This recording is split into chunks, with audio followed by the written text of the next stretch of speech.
Información, análisis y entrevistas. Profundidad con una mirada panorámica. En Línea 1.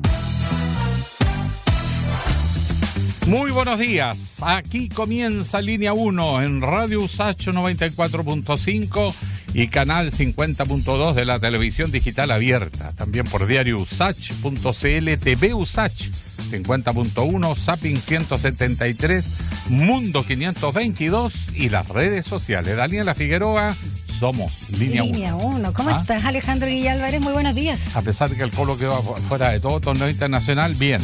Bien, a pesar de eso. Ya a esta altura Con de eso. la vida, Ha sido, había entregado los brazos de Dios. es que ha sido una mala temporada y malos años últimamente para Colo-Colo. Sí, pero 100 años. No, pero salió No, campeón. 100 Salió no, campeón el año pasado.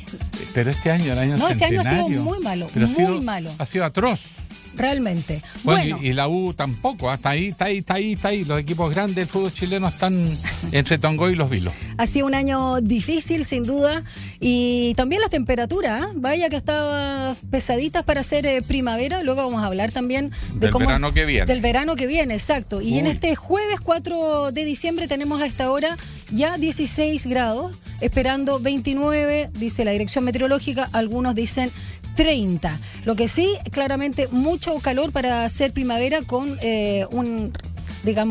rayos ultravioleta muy altos, así que hay que protegerse siempre, por supuesto, con protector solar. Y mañana viernes, 30 grados también la máxima, 13 la mínima. Por suerte baja un poco el fin de semana largo, que nos estábamos acordando recién, qué rico, porque el lunes 8, día de la Inmaculada Concepción, me parece, ¿no? Día de la Virgen.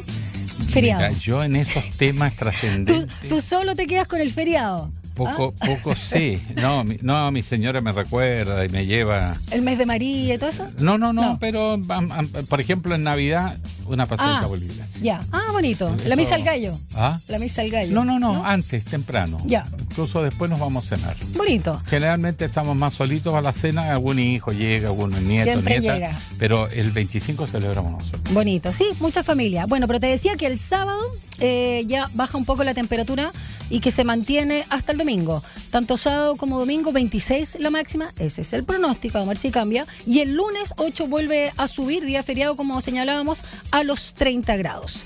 Antes de ir con la pregunta del día, vamos a revisar cómo están las calles de Santiago, que es lo que informa también Metro de Santiago.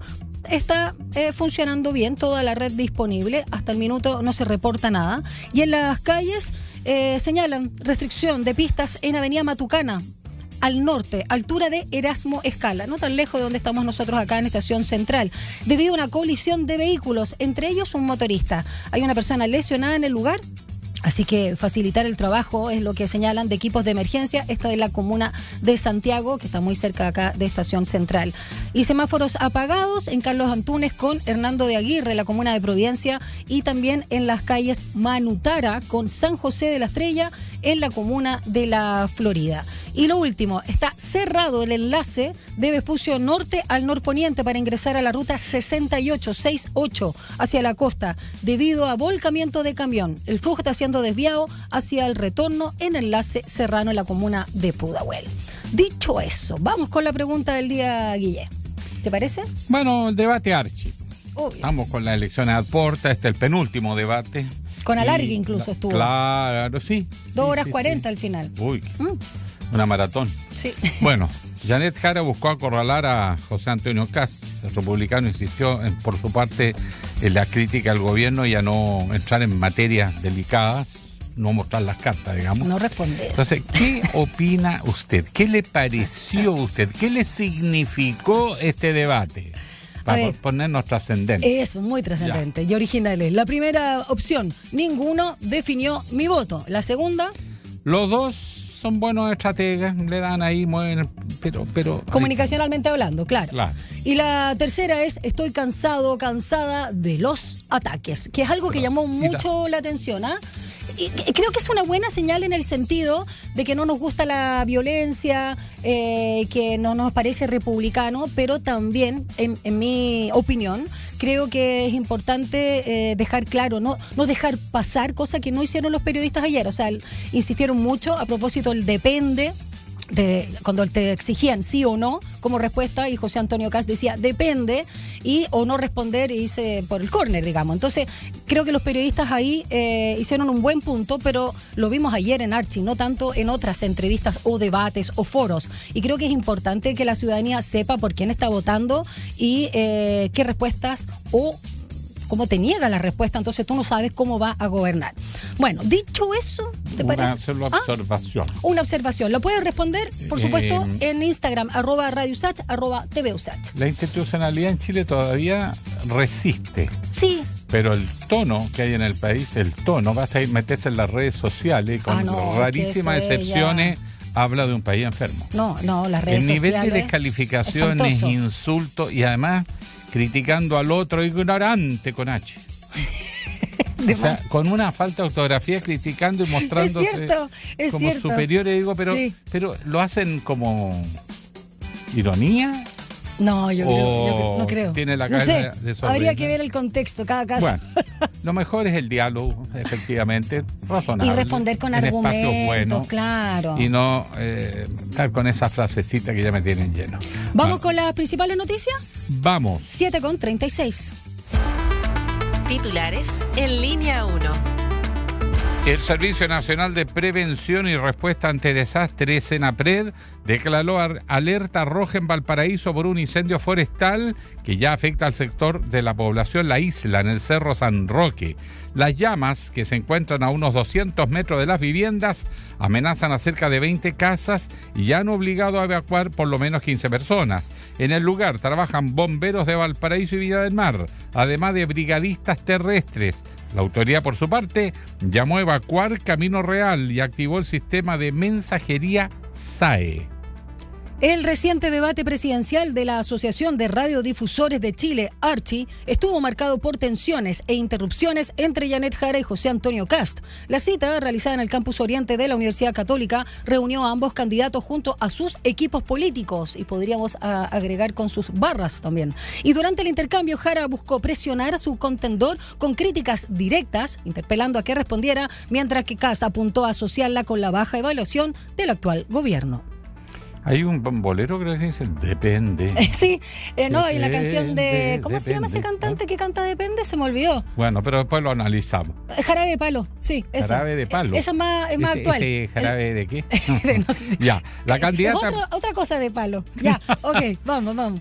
Ahí, la candidata presidencial de Unidad por Chile, Janet Jara, sostuvo una reunión protocolar con el embajador de Estados Unidos, Brandon Judd, tras participar en el debate de Archi. Según destacó Jara en sus redes sociales, en el encuentro abordaron desafíos comunes y la relevancia del diálogo y el multilateralismo, cosa rara porque Estados Unidos no lo rechaza hoy día. El embajador Judd, por su parte, valoró la conversación franca y respetuosa y reiteró que para su país es fundamental mantener vínculos con todas las fuerzas democráticas chilenas. Reguló de las últimas declaraciones que se pasó 5 pueblos. Exacto, le fue bien con Jara. Vamos con el presidente Gabriel Boric, que ofreció su último discurso ante la SOFOFA como jefe de Estado. Y en el tradicional encuentro anual de la industria, Boric defendió la gestión económica del gobierno y llamó a superar el pesimismo, afirmando que Chile no se cae a pedazos.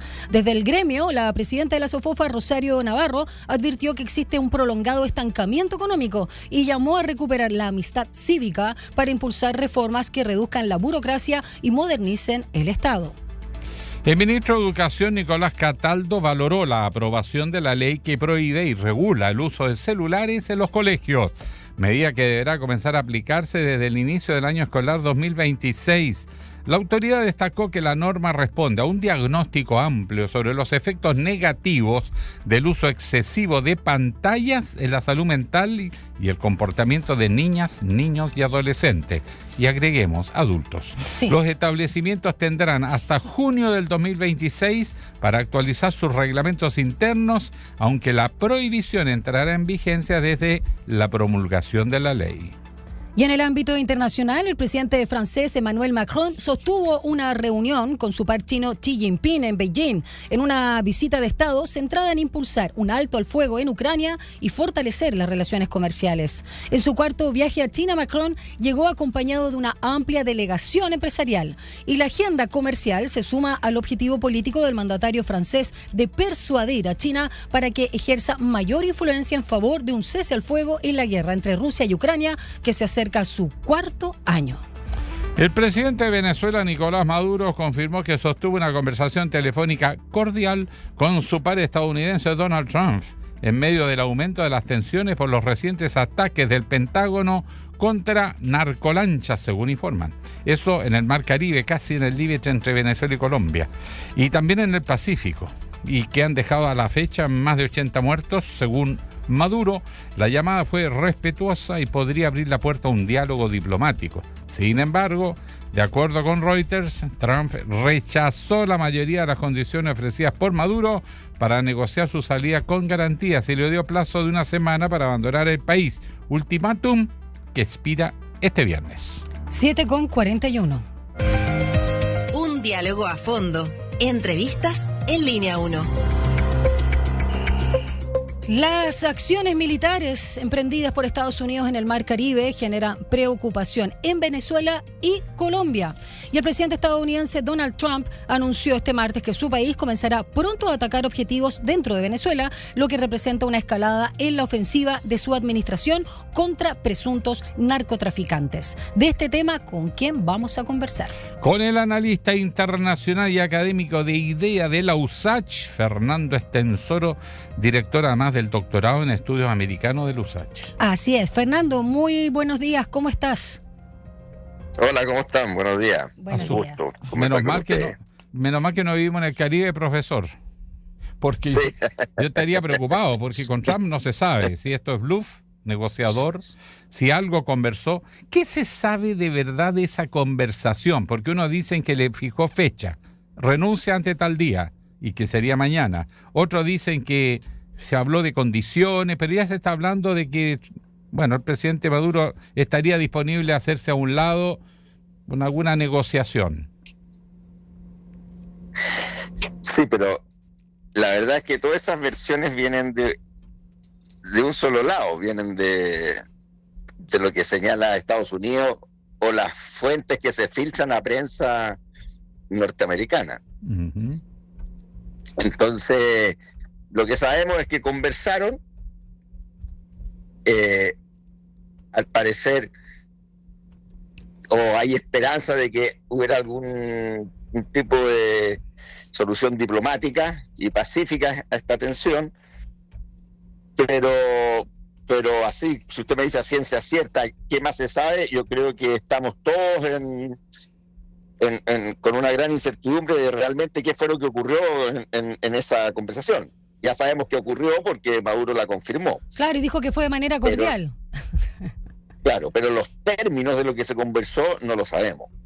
Ahora, sí, en paralelo. Y lo único que tenemos es la versión estadounidense, que es muy acorde a todo este guión de tensión creciente que ha desplegado Trump en el Caribe. Bueno, y en todas partes, porque con la reunión con los chinos, los americanos dicen una cosa y los chinos deslizan algo totalmente distinto. Pero vamos al Caribe, porque esta situación, esta escalada, ya ha ido dando paso. Primero se instaló en el Mar Caribe con una flota de guerra gigante, lo cual por un lado dice que otros focos de conflicto en el mundo estarían distensionándose, por lo tanto puede trasladar ese tremendo contingente de poder al Caribe.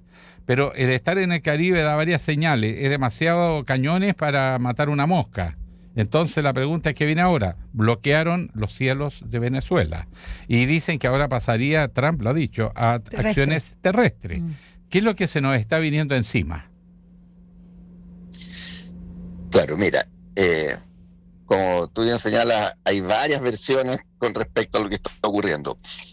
Mi opinión es que Donald Trump eligió una suerte de momento, ¿ya?, que considera a lo mejor favorable para generar un nuevo foco de tensión, en este caso en el Caribe, y desviar la atención de los conflictos internos que tiene Estados Unidos hacia, ¿no es cierto?, fuera de Estados Unidos. En mi opinión, uno de los principales objetivos, porque aquí obviamente es un conjunto de fenómenos, en el aspecto así más político inmediato, Donald Trump necesita desviar la atención del caso Epstein, necesita desviar la atención de las crisis internas que tiene en el MAGA, y necesita un triunfo, algo que le permita demostrar, ¿no es cierto?, de que está triunfando con sus políticas, con lo que prometió, en vísperas a que se vienen las elecciones de medio tiempo, y hasta el momento no tiene nada cierto que mostrar, ¿ya? Ese es un punto. Eso se combina a que, por otro lado, es la tensión creciente y que día a día va aumentando y que sí es real con China. También quiere demostrar que esta es su zona, es su patio trasero, es su zona de influencia, que aquí Estados Unidos manda, que no quiere que nadie se le venga a meter a la zona que consideran que es de ellos, y que también están empeñados, y esto ya es una política estratégica que va más allá de Trump, en expulsar a los chinos de la región. Entonces, es una combinación, ¿no es cierto? En ese sentido, yo creo que han evaluado, dijeron, este es el minuto, y con esto me anoto un puntito, ¿no es cierto? Maduro estaba en la crisis en Venezuela, ¿no es cierto?, viene hace rato. Maduro está relativamente aislado, ¿no es cierto? En la región prácticamente, salvo Petro, nadie ha dicho nada. Entonces hay una gran expectativa. ¿Fernando? Ahora, dentro de ese, si tú quieres, como interpretación general, ¿por qué está ocurriendo esto? Donde hay objetivos estratégicos que se combinan con el objetivo más político inmediato, la ganancia pequeña, si tú quieres, que necesita Donald Trump. Él le ha venido poniendo una tremenda presión bajo un discurso, bajo un mito, bajo una retórica de la lucha contra el narcotráfico, que es absolutamente falsa. Eso es una forma de presentar un proceso de injerencia, de intervención. En tiempo de la Guerra Fría era la lucha contra el comunismo. Recuerden que en función de esa lucha contra el comunismo organizaron, digitaron y operaron un golpe de Estado en el caso chileno. Sí, Fernando, ¿cierto? déjame preguntarte en pos del tiempo, porque tenemos muy poco tiempo. Lo que tú señalas, claro, lo hemos visto en varias ocasiones, es una estrategia muy, muy vieja, ¿no? Antigua y evidente, esto de desviar el foco de los problemas internos para hablar de un enemigo que en este caso siempre es extranjero. Te quiero preguntar, añadiendo el tema de Colombia, que también preocupa, ¿por qué nadie está preocupado, más allá de que sean narcolanchas o narcotraficantes los que están ahí, de estos ataques que son bastante arbitrarios en el mar, como que ellos fuesen, esto es un videojuego? Hay al menos 80 personas que han muerto. Puedo entender que se capturen, que se lleven a la cárcel en el debido proceso, y además con esta situación, asesinados. Y lo último, con esto termino y te doy el pase, Fernando, el tema también de cuando se atacó la última lancha.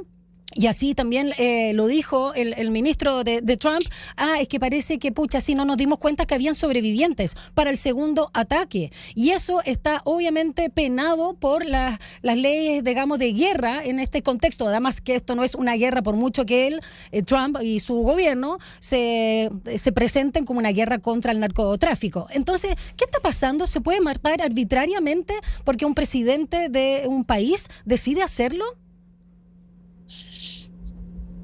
Claro, mira, bueno, eso, muy en breve, mira, ¿qué es lo que está ocurriendo?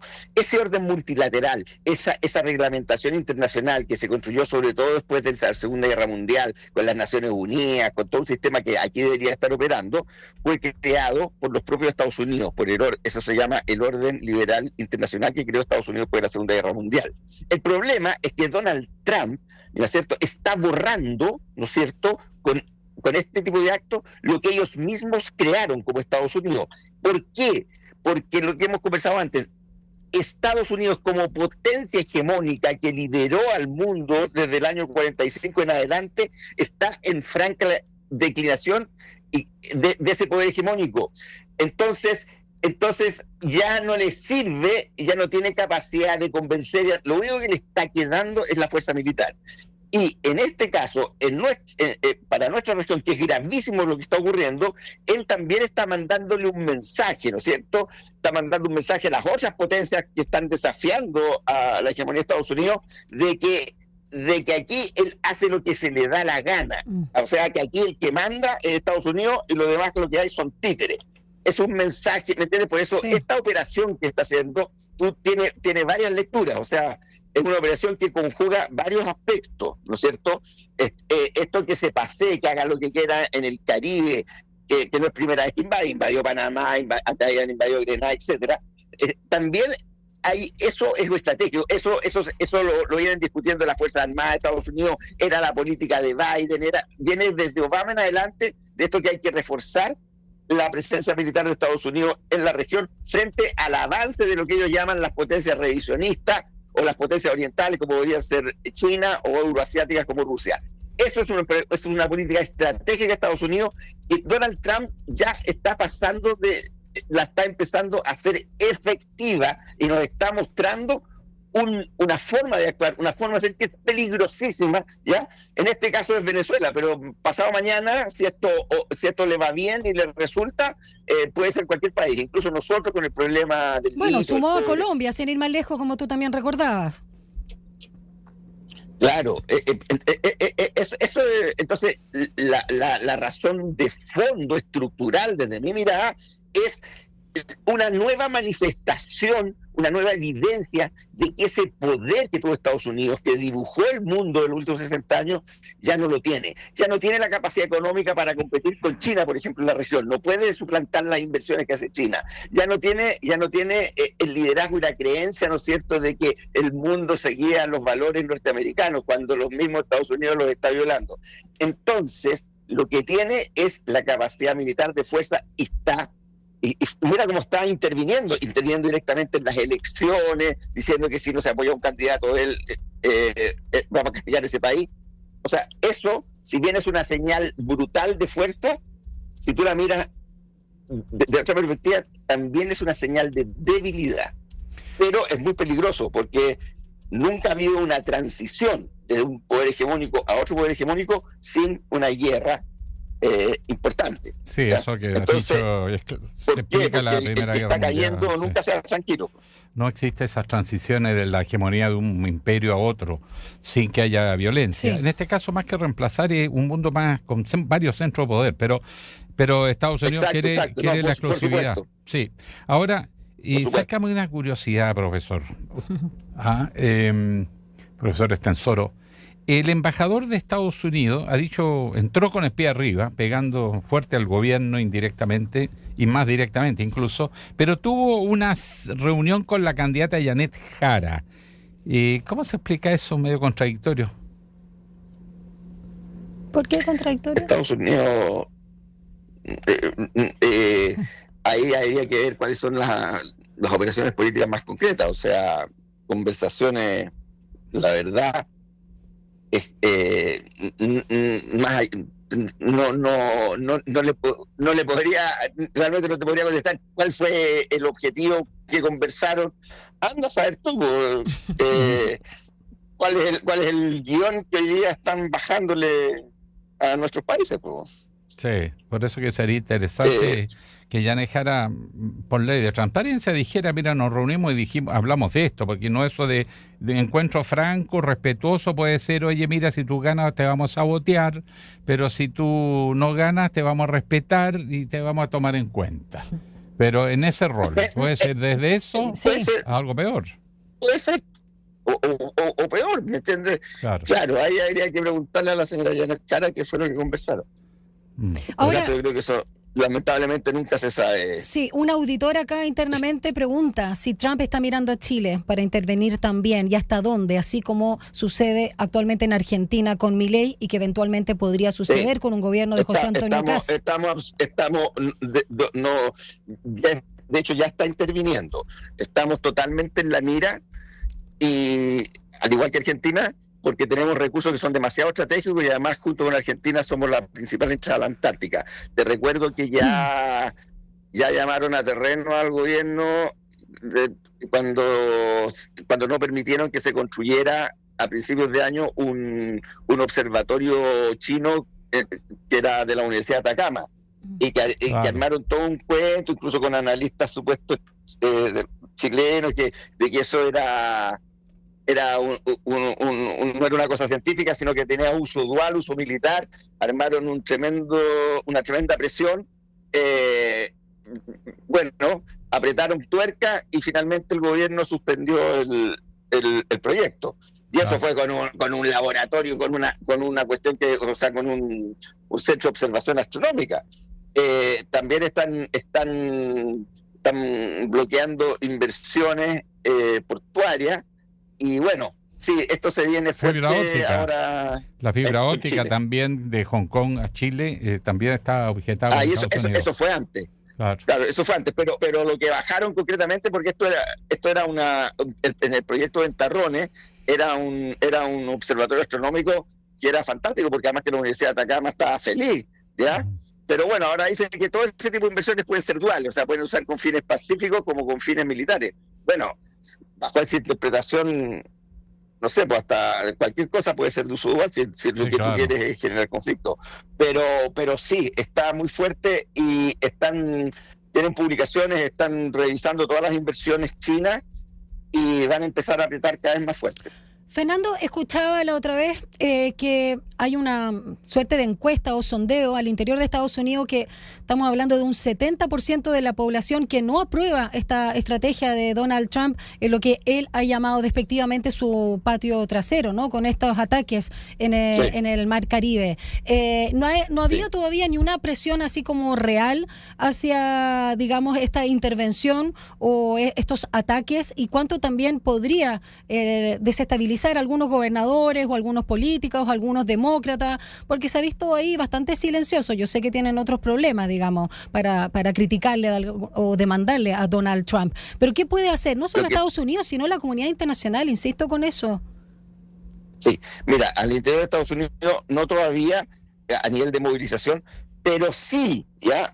Recuerda, el gran problema que tiene Donald Trump, porque está metido también, yo creo que no la tiene tan fácil como él quiere, pero bueno, si empiezan a morir soldados estadounidenses, supongamos que hace un desembarco, supongamos que manda comando y todo, y empiezan a morir soldados, ya empiezan a llegar cadáveres de soldados estadounidenses, ahí sí que va a tener un problema. Recuerda que Estados Unidos tiene el trauma de Vietnam, sí. Y de una u otra forma eso también apareció en las intervenciones que hizo en Irak y en Afganistán, no tan fuertes, pero ese tema está ahí, ¿ya? O sea, ahí podéis abrir la caja de Pandora. Con respecto a la comunidad internacional, bueno, claro, lo único que han protestado, lo único que han dicho, pero son, qué sé yo, las grandes potencias, China, Rusia, que han planteado, pero la verdad es que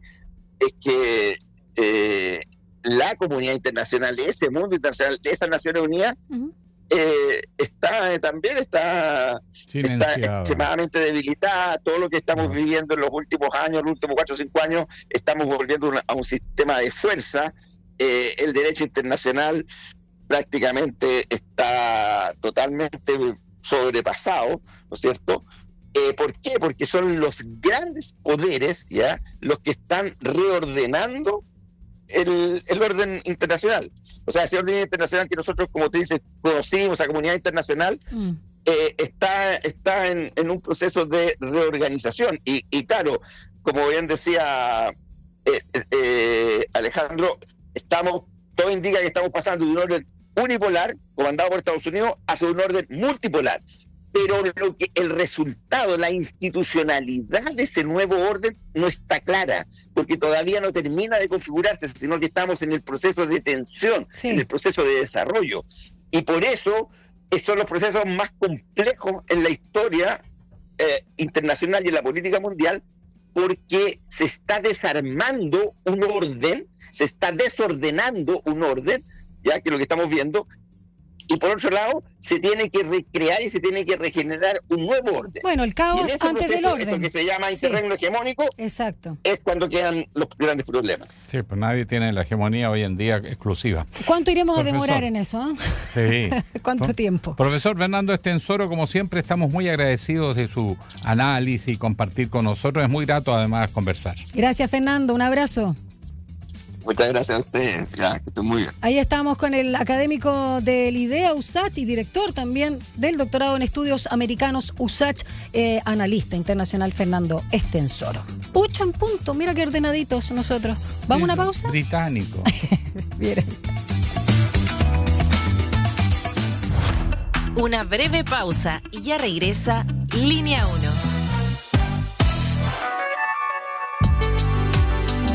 Es la hora en Radio USACH. 8 de la mañana, en punto. En Mimbu cumplimos 60 años construyendo casas que después se transforman en hogares, cada una con una historia distinta, como la de Esteban, que hoy puede tener su casa propia para vivir mejor junto a su familia en Arica. Mira el documental, infórmate y postula los subsidios en www.mimbu.cl. Mimbu, 60 años construyendo cambios. Ministerio de Vivienda y Urbanismo, Gobierno de Chile. Chile avanza contigo. A Hora da Saudade. Uma mirada desde las africanidades al mundo. Tejendo conexiones, raízes, influência, ritmos, arte y sabores por meio de la música. Sumérgete en este emocionante, vibrante y diverso viaje intercultural de la 94.5 Radio USACH. A Hora da Saudade, junto a Eugenia Dos Santos. Capítulos estreno miércoles a las 5 de la tarde y los sábados a las 19 horas. Si tus pases te van al córner como los míos o más lejos y no logras el gol, tu lazo con el fútbol es romántico. Entonces Reino Fútbol es para ti. Una conversación íntima sobre el mundo del balompié. Reino Fútbol todos los domingos a las 16 horas a través de Radio USACH.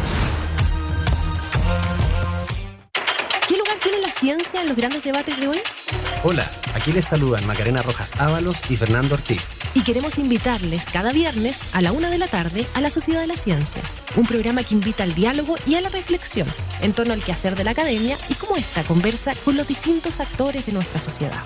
Y a imaginar una sociedad más justa. La Sociedad de la Ciencia, cada viernes a las 13 horas por la 94.5. Radio USACH. Nuevas voces, nuevas formas de escucharnos.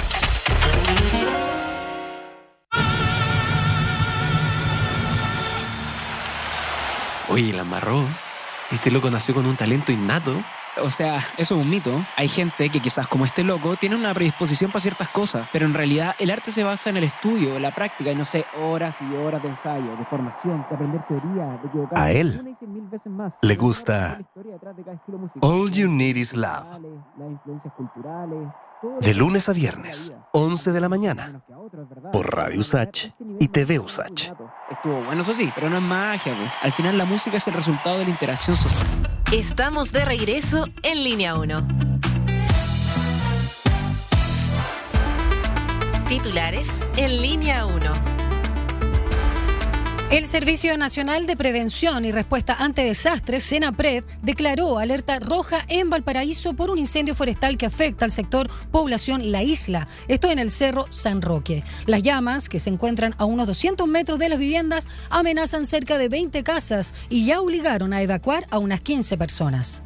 En el lugar trabajan bomberos de Valparaíso y Viña del Mar, además de brigadas terrestres, y la autoridad llamó a evacuar Camino Real y activó el sistema de mensajería SAE.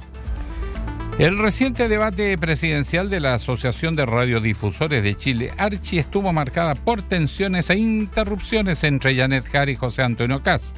Esta cita, realizada en el campus Oriente de la Universidad Católica, reunió a ambos candidatos junto a sus equipos políticos y durante el intercambio Jara buscó presionar a su contendor para exigirle respuestas claras, mientras que Kast apuntó a asociarla con el gobierno del presidente Boric.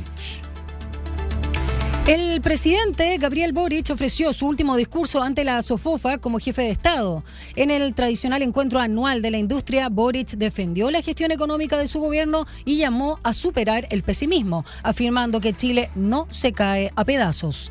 Desde el gremio, la presidenta de la SOFOFA, Rosario Navarro, advirtió que existe un prolongado estancamiento económico y llamó a recuperar la amistad cívica para impulsar reformas que reduzcan la burocracia y modernicen el Estado.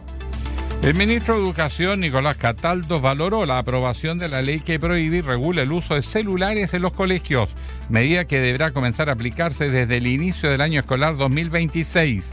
La autoridad destacó que la norma responde a un diagnóstico amplio sobre los efectos negativos del uso excesivo de pantallas en la salud mental y el comportamiento de las niñas, niños y adolescentes.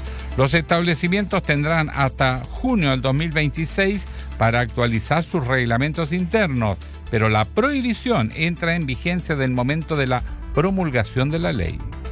El presidente de Venezuela, Nicolás Maduro, confirmó que sostuvo una conversación telefónica cordial con su par estadounidense Donald Trump, en medio del aumento de tensiones por los recientes ataques del Pentágono contra supuestas narcolanchas en el Caribe y el Pacífico, que han dejado más de 80 fallecidos. Según Maduro, la llamada fue respetuosa y podría abrir la puerta a un diálogo diplomático. Sin embargo, de acuerdo con Reuters, Trump rechazó la mayoría de las condiciones ofrecidas por Maduro para negociar su salida con garantías y le dio un plazo de una semana para abandonar el país, ultimátum que ya expiró.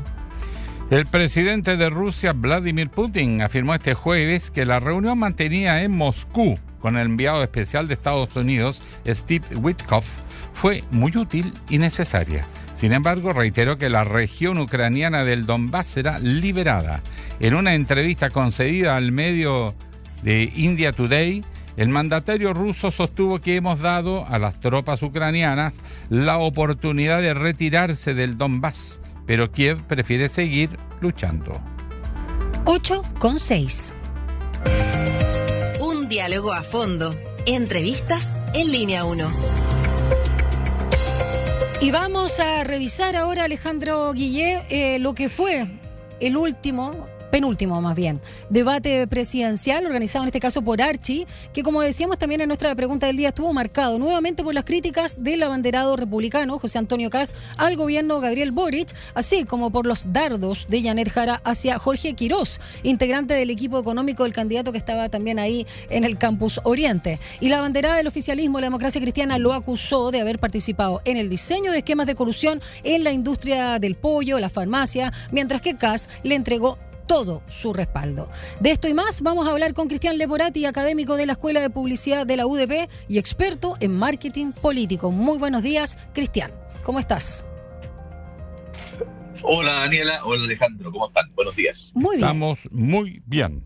Pero con una sensación, para hablar con sinceridad, Cristian, que los debates son bien raros, porque ya Jara sale a pelear, pero era como Mohamed Ali cuando ya estaba viejito, se tiraba contra las cuerdas, aguantar todos los cañonazos, total va ganando por puntos.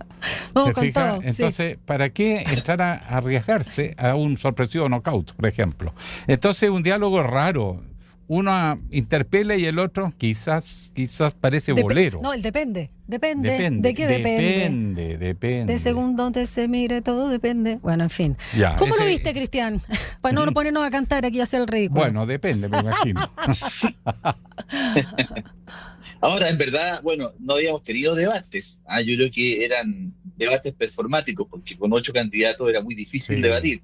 Yo creo que de verdad ahora este fue un debate en serio. Eso en primer lugar.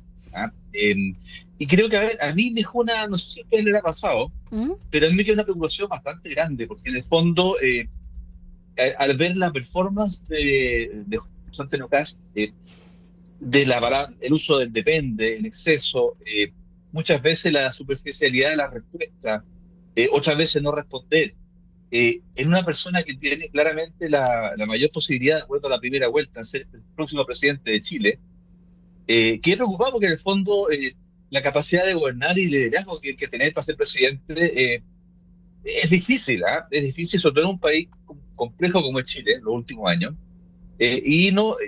Bueno, muchos analistas dicen, particularmente analistas más bien de derecha, que una estrategia del candidato y del comando de protegerse, de no, como él lidera, mantener ese esquema. Yo siento que en un debate de 2 personas, como fue ayer, no daba más, o sea, no profundizaba, como que había poca reflexión intelectual. Pero seamos sinceros. Mi duda esa, mi duda esa. Cristian, no contesta porque no sabe. Exactamente, claro, no contesta porque no sabe. La pregunta es, seamos sinceros. Sí. No contesta, le ha ido bien con eso. Sí. Pero cuando llega a contestar, se le vuelve en contra. Sí. ¿Te fijas? Termina diciendo algo que cae en contradicciones. Ahora está diciendo que no va a expulsar a los migrantes, sino que los va a invitar a irse. Que no va, qué sé yo, a bajar los 6.000 millones, sino muy gradualmente en el tiempo. Al final todo se le diluye. Y agregó, perdona, que los empleadores ahora tienen que pagar el pasaje de salida de los migrantes. Claro, siempre un toquecito y los empleadores miraban para el lado diciendo, ¿qué le pasó? Esto lo teníamos listo, programado. Se está desprogramando. Claro. Entonces hay un tema importante que a mí me dejó, a ver, de todo, no sé, a ustedes si les pasó lo mismo, a los que lo escuchan, pero de todo lo que se habló y lo que se discutió, más allá de la violencia de Jara, está bien, porque ella es la retadora, está en segundo lugar, no podía estar ahí en una actitud de budismo monacal, no puede pasar eso, tiene que disputar, tenía que pelear, y creo que es un muy buen approach para lo que viene el martes que viene, si no me falla la memoria, que es el televisado, el porque martes. hay distinto, o sea... Claro, el set de televisión es grande, es atemorizante, los candidatos suelen estar un poquito más lejos de los periodistas, es una puesta en escena muy distinta y además es visual, entonces la gente los va a ver, en la radio escuchaban, aquí no, entonces es importante porque te genera... Yo creo que tiene que prepararse mucho más el candidato Kast, no se notó bien preparado para esta disputa. Si bien, Leporati, primera vuelta, digamos. Leporati, si bien, claro, tú bien señalas, esto es un, digamos, debate radial, claro, ahora todo es con imagen, esto se viralizó mucho, no solo lo pudimos ver por distintas pantallas o en las redes sociales y después todos los shorts, ¿no? Los cortos, viendo también la disposición, digamos, física, corporal de cada uno, los gestos clásicos de Kast, esa carita como un poquito como de payaso que pone como que ¿le gustó o no mi respuesta? Y más, digamos, confrontacional Janet Jara, incluso interrumpiendo. Y te quiero preguntar, ¿es violencia propiamente tal? Usaste esa palabra, pero la he escuchado mucho, porque es cierto que es muy distinto a Janet Jara que vimos en las primarias o que vimos en la primera vuelta, pero ¿te parece que es violento o es confrontacional para provocar el conflicto en el sentido de mostrar el nudo? Que es lo que estamos hablando, donde jugaron a más un rol importante los periodistas que no dejaron que en este caso no respondiera, sobre todo con las preguntas binarias, sí o no, José Antonio Kast. Vuelvo, ¿fue violenta o confrontacional? Hablemos de Janet Jara. A ver, para mi gusto es un debate que se dé una vuelta lo que dicen que fue muy violento por Argentina, para los debates presidenciales, o que escuchen nomás los debates en Estados Unidos, o sea, son debates de verdad y son duros, la política es dura, sobre todo cuando estás en la posición que está Jara, entonces para mí no es violento, es parte de lo que es un debate. Ahora, el tema de la violencia, yo creo que es una reflexión que más bien hacen las personas con una posición de derecha, un poco protegiendo al candidato Kast, que fue atacado, fue minimizado, violentado, el tema de las mujeres, qué pasaba con las mujeres, tenía algo en contra de las mujeres. Es un debate, los debates son así, y creo que una estrategia de la derecha en particular es victimizar a Kast. Ahora le resulta eso, pero no es violento, para mí es un debate. Pero le resulta eso de jugar en el fondo a que le peguen, entonces se victimiza. Además, todo el mundo hablando de él. Que no contesta, que no esto, que no, pero está hablando de él. Sí, igual la hizo. Sí, pero si te das cuenta, hay un tema interesante. Si el debate mueve la aguja o no, yo pienso que no mucho, porque está muy jugada la elección, pero ayuda. Pero yo creo que lo que pasó después en términos de memes, efectivamente es la propuesta comunicacional. Y en los memes salieron millones de memes. Y ahí se genera algo interesante, porque ahí llegan efectivamente al grupo objetivo, que son los votantes, entre comillas, parisi, y también los votantes indecisos, que es más o menos un 30%. Llegas a ese votante con los memes, porque ese votante no está conectado normalmente a los medios tradicionales. Yo creo que ahí pasan cosas interesantes. Ahora, nuevamente, si eso mueve la aguja o no, no lo sé, yo pienso que no mucho, pero ayuda sobre todo emocionalmente a la gente que está pegada para el lado del progresismo, que es una candidata seria, dura, con buen contenido, y eso te reanima, pero yo creo que más allá creo que puede ser interesante el segundo capítulo, que es el martes. Claro, en Anatel el martes 9 de diciembre a las 21 horas. Quiero detenerme un poco en lo que fue la pauta de preguntas, cuestionario o los temas que se abordaron, porque esto arrinconó de alguna manera a Kast para no saber qué responder o no querer responder para no ponerlo en problemas de lo que era el Kast anterior, de las distintas, o sea, de los periodos anteriores, sobre todo de la presidencial anterior. Porque aquí su estado de emergencia o como él quiere gobernar no fue el centro, independiente de que se habló de los migrantes venezolanos y nuevamente se reiteró de estos 334.000 migrantes irregulares en Chile y que dio claramente una muy mala respuesta. Pero todos los otros temas estuvieron orientados a otras temáticas. Estuvo el tema de la ley integral contra la violencia de las mujeres, que respondió muy mal, diciendo que porque no le hicieron caso a los republicanos, pero no explicó, había más femicidios, no se entendió. Quizás se peinó un poquito más con el tema del agro, que es algo que maneja cuando algunos periodistas de regiones le preguntaban, pero por lo general él, digamos, se movió en aguas donde él no sabe ni siquiera flotar. Hablemos un poco de lo que fue este cuestionario o las preguntas que se hicieron. ¿Cómo las viste, Leporati? A ver, mira, yo creo que yo la sensación de que fueron un poquito violentos los periodistas con un candidato en vez del otro o de la otra. Pero eso se da básicamente, ustedes son los periodistas, se da en mi percepción porque el mismo candidato Kast, al no responder, o a veces un poco de tono irónico con los periodistas, claro, eso te motiva y te incentiva como periodista a intentar que te responda. Sí. Entonces yo creo que ahí se está generando un clima interno en la relación del periodista o de los periodistas con el candidato bastante, en la percepción bastante negativa para él, como de perseguido, de víctima. Y eso, pero básicamente fue responsabilidad de José Antonio Kast, que no respondía. Ahora las preguntas, bueno, también las conocen más o menos, conocen los temas, los comandos, los periodistas de alguna forma lo hacen ver en grandes líneas. Y en tercer lugar, también un candidato que quiere ser presidente de la República o candidata tiene que ser capaz de tener respuesta y no decir depende. Porque en el fondo cuando tú gobiernas un país complejo como este, muy, muy polarizado, debes tener un liderazgo fuerte para poder ser capaz. O sea, uno puede decirle muchas cosas a Boric de una mala gestión, pero fue una persona que en su gobierno se fue adaptando a las circunstancias y sacó un país adelante, que venía de pandemia, que venía de levantamiento social, etcétera, y lo sacó adelante. Bien o mal, lo sacó. No hubieron marcha, no se destruyó nada en la capital ni en regiones. O sea, ese es el liderazgo. Entonces a mí me preocupa esencialmente de toda esta situación, tener capacidad de responder. Me preocupa la gobernanza, la capacidad de gobernanza que tiene José Antonio Kast como líder. Más allá después cómo arme su gabinete, si que él sale eventualmente elegido presidente. Se preguntó por la gobernabilidad. Sí, se preguntó por la gobernabilidad, efectivamente. Ale, ¿tú qué sí, no, es que no daba respuesta clara de gobernanza. Básicamente, ustedes analizan bien la retórica de José Antonio Kast, era una retórica, a diferencia de Jara, y no es que yo sea pro Jara necesariamente, pero es que era demasiado grande la diferencia. La diferencia era que esencialmente prometía, era eslogan. Como también fue en la primera vuelta, mucho eslogan. Vamos a hacer esto, yo voy a hacer esto. Voy a mejorar. Y además de pegarle permanentemente al gobierno actual, además. Pero no iba a lo tangible, el cómo, eran puros qué voy a hacer, no cómo voy a hacerlo. Bueno, el escenario de gobernabilidad es la clave en esto porque... Primero, los dos candidatos, para ser sincero, tienen más detractores que partidarios, en un esquema muy fraccionado. Exacto. Y segundo, donde hay un divorcio entre la agenda de la gente, que es muy progresista, y la agenda de la élite política, que es muy conservadora. Eso es un problema generalizado.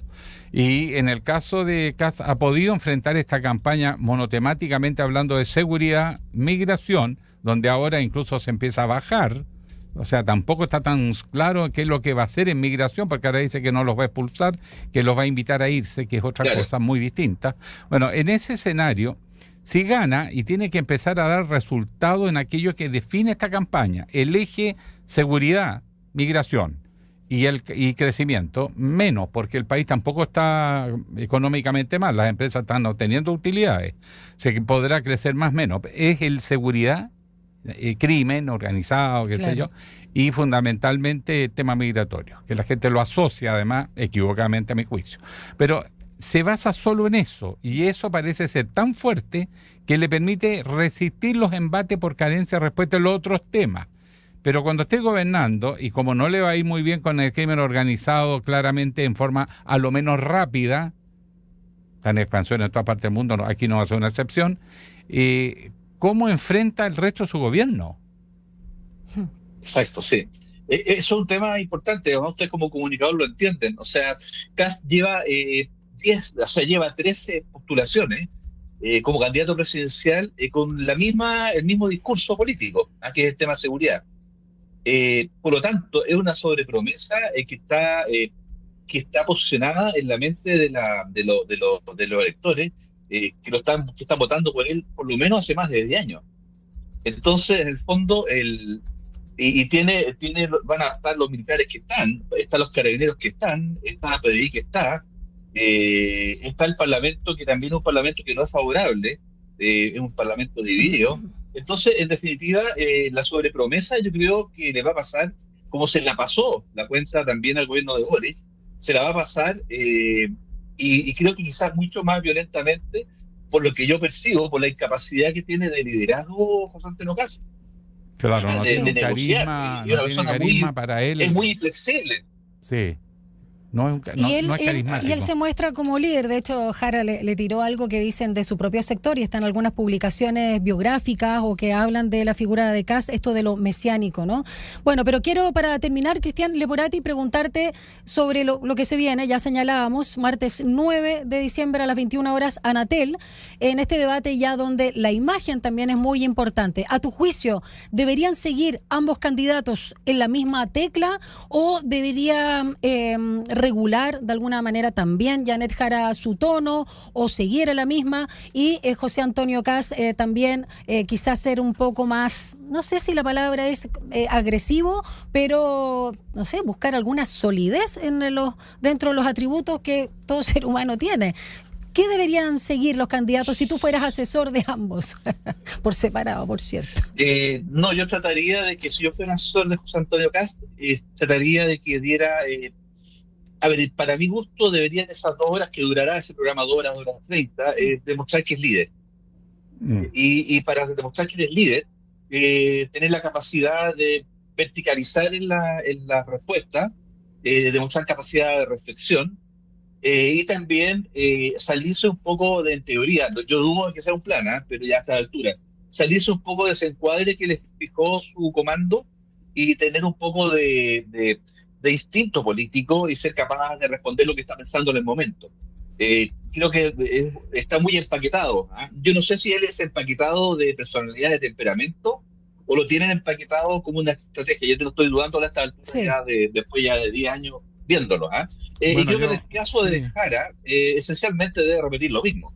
Creo que lo hizo bastante bien ayer. Creo que ganó por lejos, aprovechó de mejor forma la oportunidad, y retó muy bien retado al líder, digamos, en primera vuelta, en términos de votos y todo eso, y creo que ahí tiene que mantener el esquema simplemente. Ahora, entiendo y reitero eso, que los que nos están escuchando, es muy distinto estar en un set de radio pequeñito, controlado, todo es mucho más controlado y más cercanía que en un espacio de televisión. Ahí están todos nerviosos, del camarógrafo a los candidatos, de los periodistas. Claro, entonces, y el ahí director del programa no pinchar mal. Claro, hay que ver cuál, como tú dices, Alejandro, hay que ver cuál va a ser la conducta de la candidata Jara y la conducta en ese medio ambiente medio hostil, tenso, también. No solamente la lucha entre ellos, también es el medio ambiente que es tan inmerso que te pone un poquito nervioso, a lo menos. Sí. Bueno, las cartas, como tú dices, están en general muy echadas, salvo que ocurriera algo muy excepcional en el último debate de la tele, que de todas maneras a veces define campañas, pero cuando están estrechos, por ejemplo, el famoso foro entre Nixon y Kennedy. Acuérdense nomás, oye, acuérdense de Kennedy con Acuérdense de Kennedy con Nixon. Claro. ¿Se acuerdan? Que estaba ganando Nixon y en la tele se dio vuelta la Yo elección. no lo vi, pero sí lo comentan mucho. Es que es un ícono en la historia del análisis de las comunicaciones. Sí. El líder carismático, joven, lleno de energía y fuerza frente al bueno, pero político Boric, sin ir más lejos, se dio vuelta a Kass también, po. Sí, pues, ya claro. que estamos. Porque ahí Kass mostró las cartas, pues dijo lo que pensaba. Sí. Y cuando empezó a hablar, yo estaba con mi señora al lado, y yo dije, saquemos pasaporte por si acaso.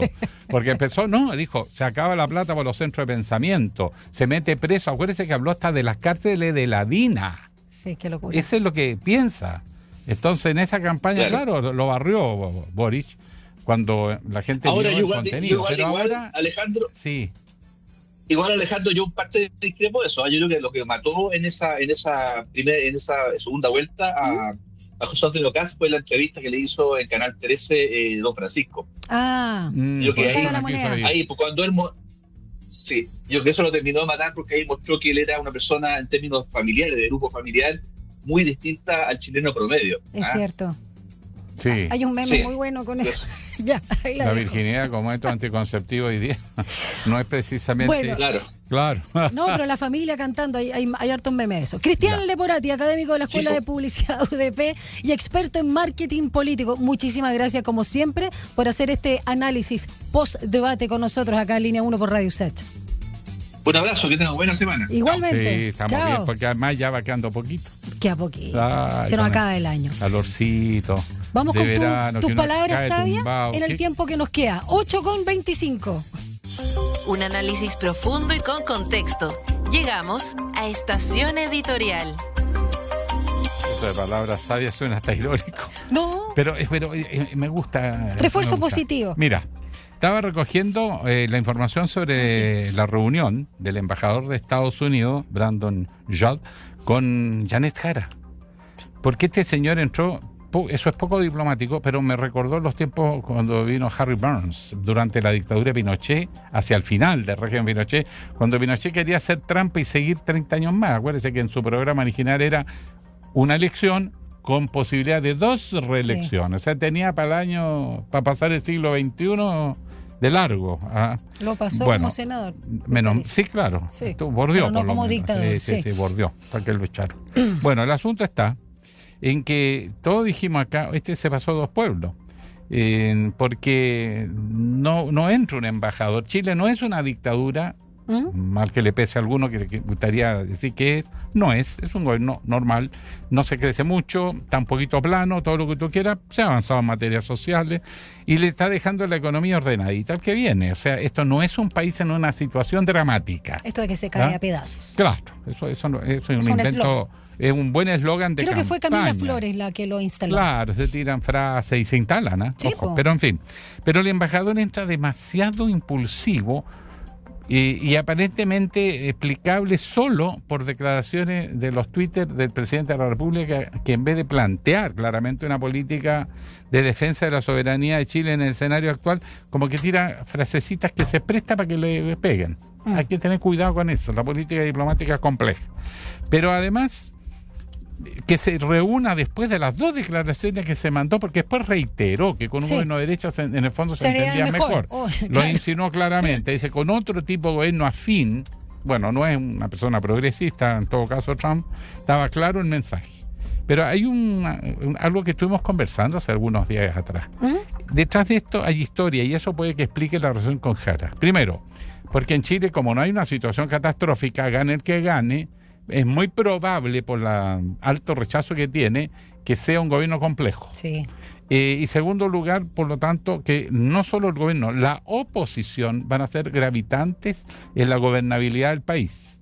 Van a tener que llegar a algún tipo de acuerdo. Bueno, perdona, dicen que incluso Janet Jara se estaba ya posicionando como la gran opositora acá para el eventual gobierno. Pero no es parlamentaria, entonces él tiene el problema que no va a tener tribuna tan fuerte. Sí, pero como sea, ese es un escenario institucional. Chile no va hacia la dictadura de Maduro, no está hablando de un régimen inestable, está hablando de un gobierno que es de los más estables de América Latina, porque la institucionalidad, a pesar de todo, funciona. Por ejemplo, Kass no es el típico líder populista de extrema derecha, porque el líder populista en general apela directo a la masa. Es el político y la masa. Primero, no tiene ningún carisma para llegar a la masa directo. Segundo, tiene un partido. Y tercero, la gente se olvida, el empresariado está jugando un rol muy importante en esta campaña. El empresariado se reunió con Matei, que era quizás su opción 1, para sobre todo los viejos empresarios, y los jóvenes empresarios que estaban más bien con Kast. Y a ambos les dijeron, hay platita, pero nosotros queremos gobernabilidad, queremos estabilidad, no queremos protesta ni agitación. Entonces ocurrió que moderaron el discurso. Yo creo que Kast también ha bajado el tono porque sabe que esa agenda no le gusta a los empresarios, porque sabe que desestabiliza. Y no solo los empresarios, yo creo que a la sociedad chilena no le gusta. Sí, a la sociedad chilena. Pero su mentor no es hoy día la sociedad chilena, es el empresariado que le puso la plata y que le dice, bueno, lo apoyamos, pero usted no, déjele a Kaiser todas esas cosas.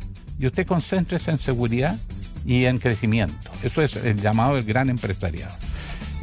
Tanto han influido que acuérdese que el jefe de campaña de Evelyn Matei era un expresidente de la Confederación de Producción y del Comercio.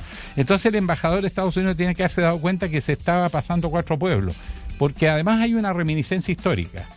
Desde que se independizan los países de América Latina, Chile es el primer estado en América Latina, que se estabiliza, tiene gobernabilidad y va a ir durante el siglo XIX creando Estado, que no existía obviamente. Y eso le dio a Chile una gran hegemonía. Y Estados Unidos percibió que en su dinámica de América para los americanos, Chile era un problemita al final del continente, un contrapeso potencial. Estábamos lejos todavía. Pero después, y de hecho en la guerra del Pacífico apoyaron a Perú, no apoyaron a Chile. Sí, me estabas contando. Y después yo te conté el detalle, el incidente con el Baltimore, que era una fragata de guerra estadounidense que llegó a Valparaíso, bajaron los marinos, 100 y tantos marinos, desesperados por damas y por trago. Se armó un pugilato en el barrio entre guapos y se transformó en un incidente internacional que Estados Unidos estaba dispuesto incluso a precipitar una acción bélica contra Chile. Y los europeos le advirtieron a Chile, cuidado que eso va escalando, y Chile desactivó finalmente, le pagó una indemnización a la familia de los 2 marinos muertos, pidió excusas por el incidente, nos bajamos un poquito al sombrero avergonzadito, pero salimos, lo que era lógico, no había menos de guerra. Pero no olviden que Chile venía saliendo de la guerra del Pacífico, había ganado y además tenía mucha plata en minería y energía. Estaba entrando, era otro país. Los transportes, las telecomunicaciones, rival para Estados Unidos. Nunca hasta la Segunda Guerra Mundial Chile se sometió a las presiones de Estados Unidos. Después de la Segunda Guerra Mundial ya fue distinto, pero hay una reminiscencia histórica en Chile, de derecha y de izquierda, de no aceptar la hegemonía, proteger la soberanía nacional y no las hegemonías extranjeras. Así que yo creo que el embajador a lo mejor se dio un baño de realidad, que esto no es Venezuela ni el Caribe. Espero. Son las 8:32. La economía y tu bolsillo están en Línea Económica. Gonzalo Espinosa, muy buenos días, compañero, ¿cómo estás? Hola, buenos días. Ay, qué contento, me gusta. Sí. Oye, qué fuerza, qué energía. Sí, hay que ponerle energía este jueves. Además que me dijeron que rapidito. Ya, te escuchamos. Noticias, no te vamos a interrumpir, te escuchamos. Dele. Ya les cuento que el CERNAC, el Servicio Nacional del Consumidor, lanzó una nueva plataforma que permite comparar los precios de anticonceptivos orales. ¿Cómo?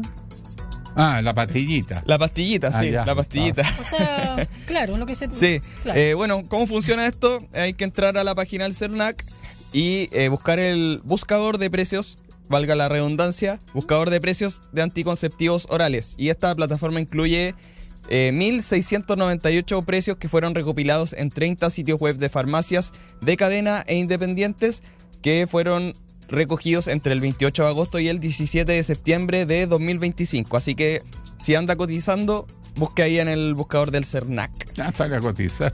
Así es. Pastilla anticonceptiva. Uno salía más o menos apuradito. Les cuento pero eso que... se toman antes, ojo, ¿no?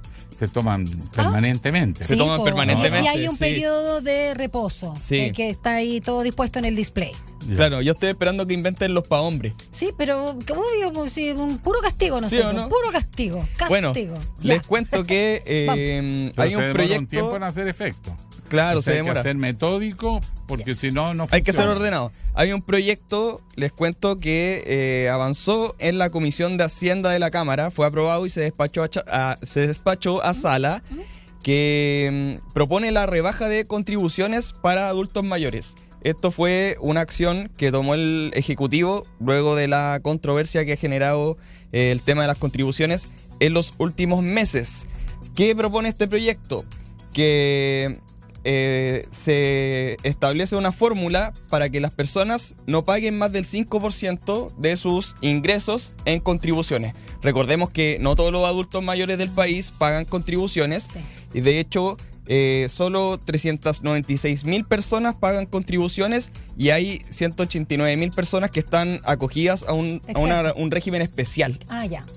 Entonces, lo que propone este proyecto es que las personas paguen solamente el 5% de sus ingresos en contribuciones, y esto se compensaría con un mayor aporte de comunas que son Las Condes y Lo Barnechea al Fondo Común Municipal, porque al final las contribuciones van a este Fondo Común Municipal y después se redistribuyen. Sí. Ahora, interesante porque si pensamos en las pensiones, un 5% de las pensiones son 5 pesos. Claro. O sea, claro, porque los ingresos para algunos adultos mayores pueden tener su casa propia, pero la verdad que pueden tener una pensión o una jubilación paupérrima y el 5% de esos ingresos es nada. Sí, igual paupérrimo igual le quita plata. Sí, igual este proyecto establece esta fórmula para las personas que sus ingresos están en un tramo.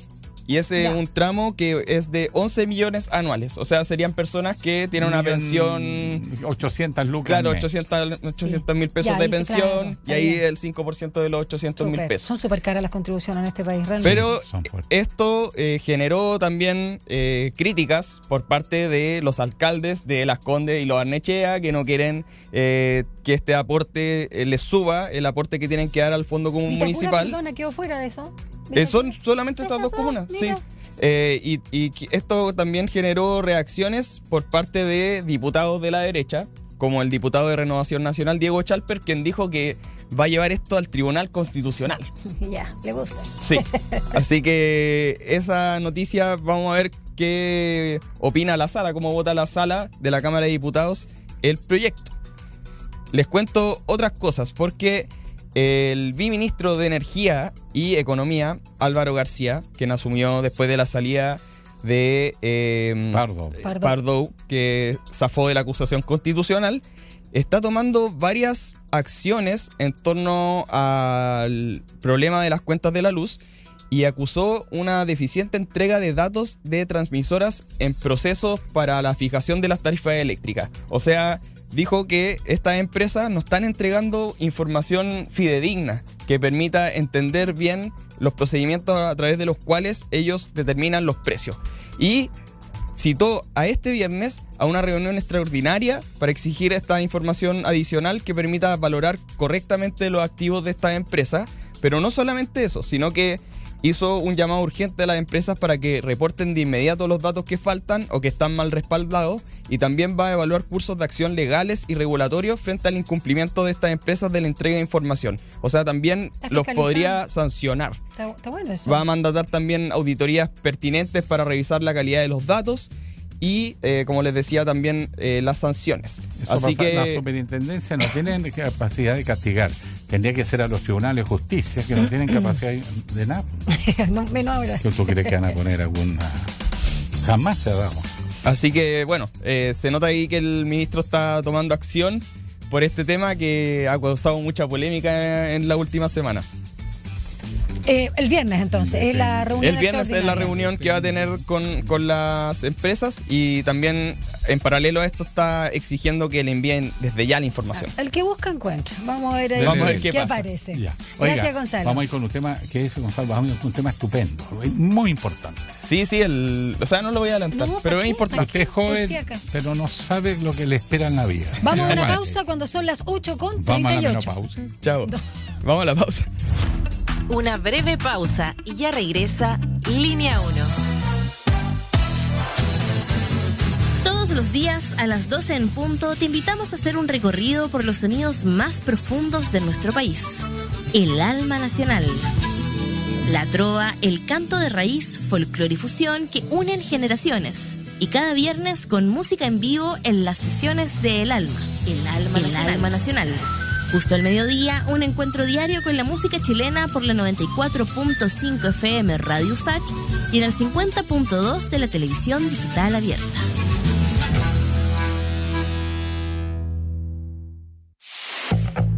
Este 2025 te invitamos a Somos Expertas, Nuestra Voz. En esta segunda temporada podrás seguir conociendo las historias de vida de distintas mujeres expertas, sus trabajos, estudios e investigaciones que buscan hacer de este mundo un lugar mucho más justo. Conéctate a Somos Expertas, Nuestra Voz, cada miércoles y sábado a las 13 horas por la 94.5 FM, el canal 50.2 de la televisión digital abierta y en nuestras plataformas digitales. Radio Usach, Nuevas Voces. La crisis climática, los alcances de la inteligencia artificial, la ciencia de frontera, la economía, la salud, la educación. Porque el mundo vive tiempos de cambios y en medio de lo incierto, en Sin Pretexto buscamos respuestas a los grandes desafíos. El futuro nos inquieta, pero sabemos que se escribe en el presente. Te invitamos a una conversación profunda. Soy Mirna Schindler y te acompaño de lunes a viernes a las 6 de la tarde en Radio Usach. Sin Pretexto.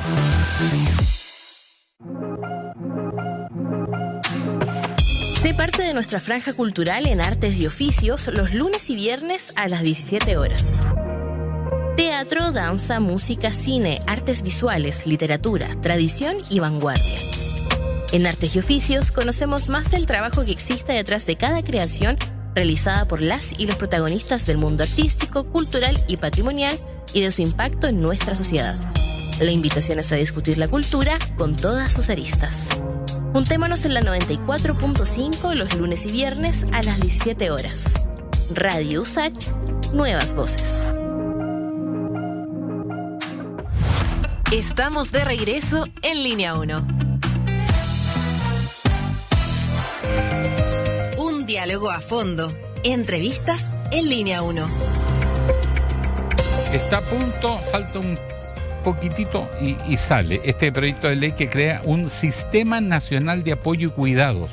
Qué terrible cuando hay personas en una familia que tiene que dedicar la vida a proteger a sus padres, a la tía no sé cuánto, siempre se hereda algún pariente. Sí. Hay hijos que tienen discapacidad, por ejemplo, y no tienen no solo reconocimiento, sino tampoco ningún apoyo ni preparación. Bueno, hay un proyecto que no es un programa, es un sistema. Claro. Es bien interesante integral. Esto, así que ponga atención, si no está en esa, capaz que esté, así que más le vale estar informado. Vamos a conversar con Francisca Gallegos, subsecretaria de Servicios Sociales, que hoy 4 de diciembre está de cumpleaños, así que la saludamos también. Muchas aquí gracias. En los micrófonos, subsecretaria, que sea un lindo año también para usted. Me imagino que este es un muy buen regalo que también está en sintonía con todo el trabajo que usted viene realizando, subsecretaria. Totalmente va en sintonía, pero además se hace cargo, yo creo que uno de los desafíos que tenemos como país y que solamente va al alza, así que es una buena noticia para Chile, una buena noticia para las personas que cuidan y es una buena noticia también para cómo enfrentamos el futuro en nuestro país.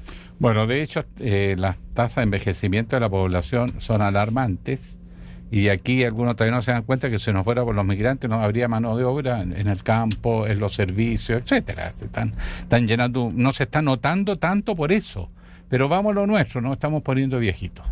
Y va a llegar un momento en que esas personas tienen problemas. O los jóvenes que tienen matrimonios nuevos, que tienen hijos con problemas. O los padres de ellos los tienen que cuidar. Conozco un montón de casos.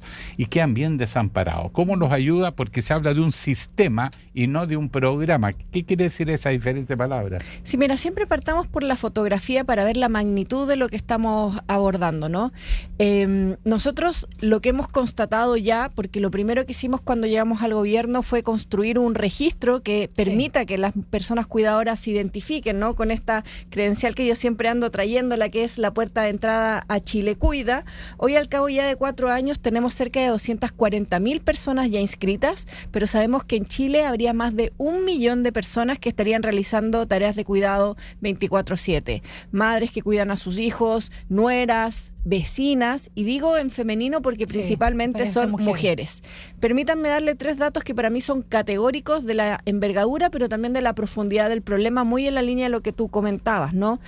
Además de que un 86% son mujeres, cerca del 50% de estas personas no han recibido ingreso alguno desde enero del 2023. Es decir, más de 24 meses sin poder trabajar ni participar de la vida productiva, laboral remunerada. Lo segundo es que muchas de ellas declaran que tienen sobrecarga y alguna enfermedad de salud mental y cuidan por más de 10 años. Entonces, esta es una realidad que no está presente en algún grupo o en algún barrio o en algún territorio, sino en todas las regiones y comunas de nuestro país. Y hoy justamente ya estamos avanzando en dar una respuesta integral completa, que es el Sistema Nacional de Apoyos y Cuidados Chile Cuida, y ahí permítanme decirles por qué nosotros decimos que es un sistema y no un programa, usando la analogía de la educación. Cuando nosotros necesitábamos educar a nuestros niños, creamos los colegios, ¿cierto? Después necesitábamos avanzar y tener profesionales especializados y creamos los centros de formación técnica, las universidades. Y después nos dimos cuenta que los más chiquititos necesitaban jardín. Estas tres instituciones a lo largo de la vida componen el sistema educativo. Haciendo el CIMEN con los cuidados, nosotros estamos haciendo lo mismo. Para la atención domiciliaria y aquellas personas que no pueden salir de su casa, están los programas como la Red Local de Apoyos y Cuidados. Para el reconocimiento y la atención preferente está la credencial. Y para construir comunidades que cuidan están los centros Chile Cuida, que ya hemos inaugurado 52 centros a lo largo de todo nuestro país. ¿Cuáles son las bajas, subsecretaria, de esta red que está diseñada de manera integral, como usted señala, y donde también participan instituciones tanto públicas como privadas, la sociedad civil y comunitaria? O sea, ¿qué es lo que, si alguien lo está escuchando ahora, a lo mejor no fue parte del catastro, pero le interesa también participar, contar con esa credencial, ¿en qué concretamente pueden ayudar a las cuidadoras y los cuidadores? Permítame contarte tres cosas, pero usando un ejemplo. Justamente en la comuna de Estación Central hace un tiempo yo conocí a Antonia. Antonia era una persona de 83 años que cuidaba a su sobrino y a su hijo, ambos en torno a los 40.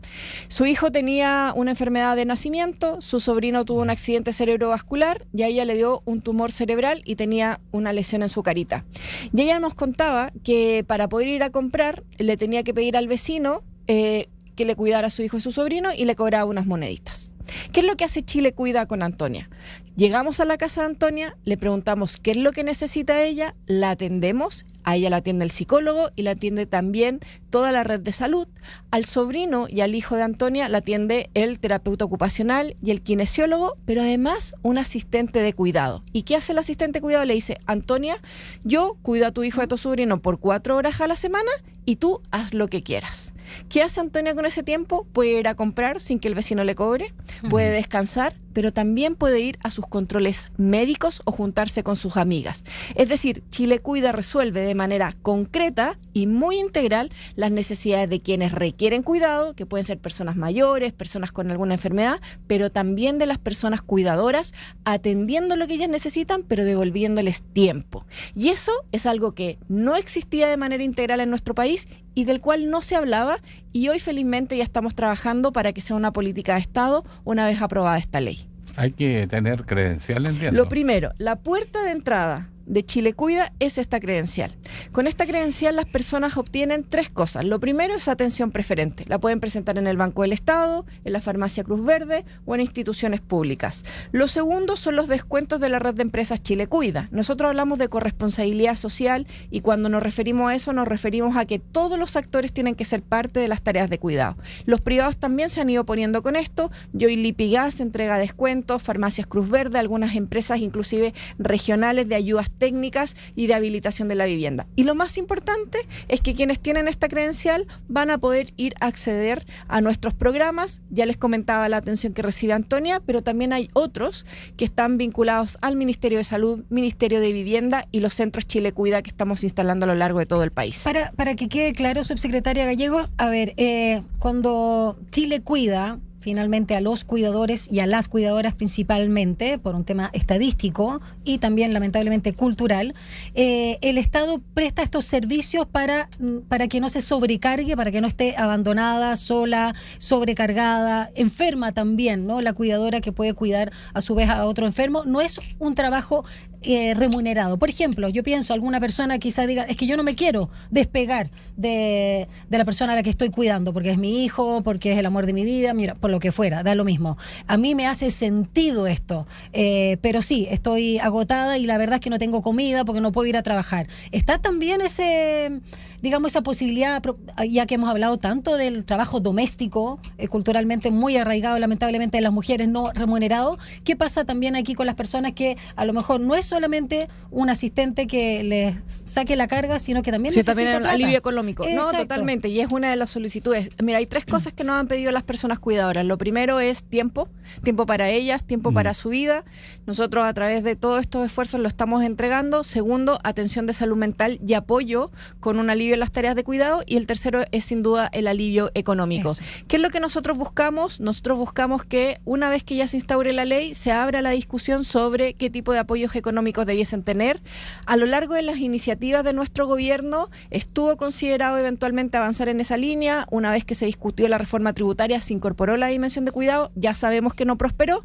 También en los inicios de la reforma de pensiones también estaba incorporado el reconocimiento a las personas cuidadoras, es algo que no prosperó, y en este proyecto de ley lo que nosotros estamos haciendo es sentar las bases para que justamente el día de mañana, cuando haya más espacio fiscal, podamos avanzar justamente en esa dimensión.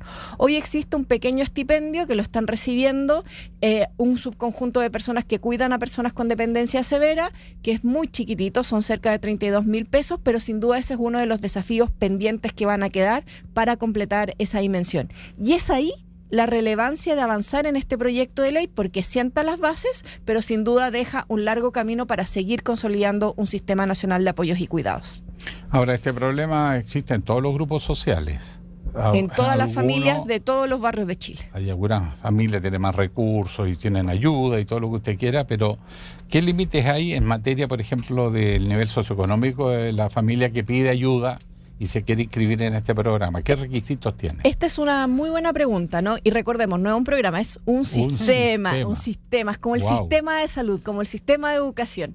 Y estamos insistiendo mucho en eso porque no es una dimensión, sino son múltiples. O sea, cuidado de niños, cuidado de personas mayores y diferentes dimensiones para la persona cuidadora.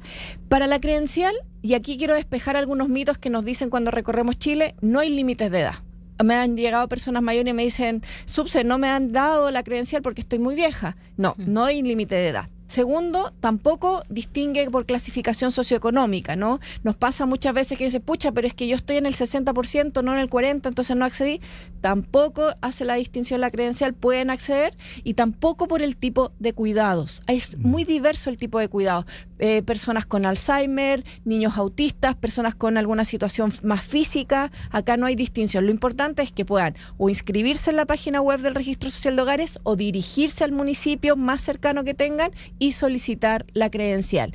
Y nuestros programas van llegando primero en la medida de la urgencia que se tiene, y ahí el compromiso del presidente Gabriel Boric fue partir por los hogares con dependencia severa, es decir, en aquellas casas en donde existe una persona que requiere cuidados 24/7, porque sin el apoyo de alguien no puede realizar ninguna actividad de la vida diaria, no puede comer, no puede asearse, no puede movilizarse, ¿no? Entonces vamos a partir nosotros lo que hemos denominado universalidad progresiva, cubriendo el 100% de los hogares que están en el Registro Social de Hogares, es decir, que están en esta base de datos, pero con alguna persona con dependencia severa, porque quisimos poner el acento en la urgencia de la necesidad, ¿no? Y es ahí donde hemos ido avanzando, y ya con este proyecto de ley vamos a dar un paso más. Por último, para ir cerrando en pos del tiempo, subsecretaria Gallego, subsecretaria de Servicios Sociales, cuando se está poniendo en el tapete una vez más, ¿no? Y se recoge de otra candidatura y lo hace Janet Jara en el tema de los medicamentos y el IVA,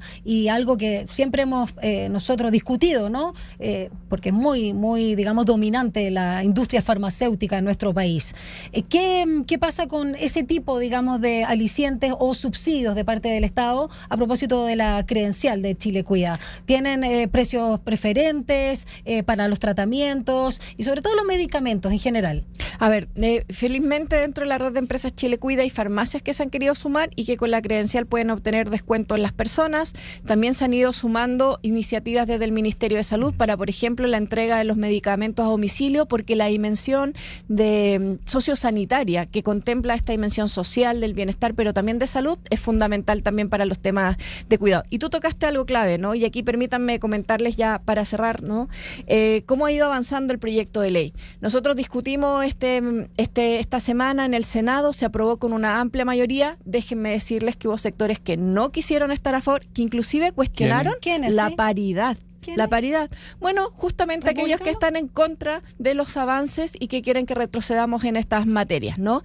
Y cuestionaron la paridad de los consejos regionales de cuidado, la paridad inclusive en el Consejo Nacional, en el cual cuando nosotros decimos un 86% de las personas que cuidan son mujeres, ¿por qué no queremos asegurar que ellas puedan participar? Republicano. Justamente la ultraderecha fue la que no quiso aprobar. Y nosotros esperamos, en el tercer trámite constitucional que avanza la siguiente semana, contar con los mayores apoyos y hacemos la invitación.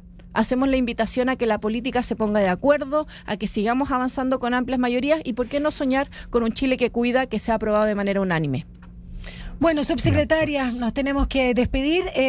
Creo que es una gran iniciativa porque obviamente independiente del próximo gobierno, si esto es política ya pública, de Estado, es otra cosa. Así que bienvenido al Sistema Nacional de Apoyos y Cuidados, ¿no? Y toda la red de Chile Cuida. El 98% del presupuesto de esta ley está dedicada a estos servicios como los que recibió Antonia. Entonces, no se trata acá de generar más burocracia, se trata de soluciones concretas, pero también lo cierto es que es el punto de partida. Sí. No se construye Roma en un día, no se construye un Chile que cuida en un día, necesitamos de la musculatura y la capacidad del Estado y de lo que tú dijiste, también de seguir avanzando en otras dimensiones. Muchas gracias. Gracias, Francisca Gallego, subsecretaria de Servicios Sociales, y por supuesto reitero, ¿no? Las felicidades por esta vuelta al sol. Que sea un feliz cumpleaños, subsecretaria. Nos estamos despidiendo, vamos con la agenda cuando faltan 5 minutos para las 9. Las noticias que marcarán la jornada. Ahora, la agenda del día. Hoy día tenemos agenda, vamos a ver el tema del empleo, a las 9. El INE. Están ya publicándolo. Sí. Remuneraciones también y costos laborales. Exacto, del periodo octubre 2025. Y a las 10 de la mañana, organizaciones del sector público afiliadas a la CUT inician el proceso de negociación del reajuste salarial con el Estado. Veamos la respuesta de la pregunta del día. Debate Archi. Jara buscó acorralar a Kast y el republicano insistió en sus críticas al gobierno. ¿Qué te parece? Un 12% dice que ninguno definió su voto. Un 29% dice que los dos son buenos estrategas, ahí como se despliegan. Y un 58% dijo que está cansado de ataques, de va y viene. Y no hay respuestas concretas. A eso lo agregaste tú. Yo lo agrego un poquito para ponerle sazón. Exacto, tú lo agregaste tú. Ya, 20 grados tenemos a esta hora, esperando 29 para esta jornada. Quédate aquí en nuestra sintonía, ya viene Rodrigo Alcaíno con una nueva edición de Enlace USACH. Nosotros, hasta mañana. Chao.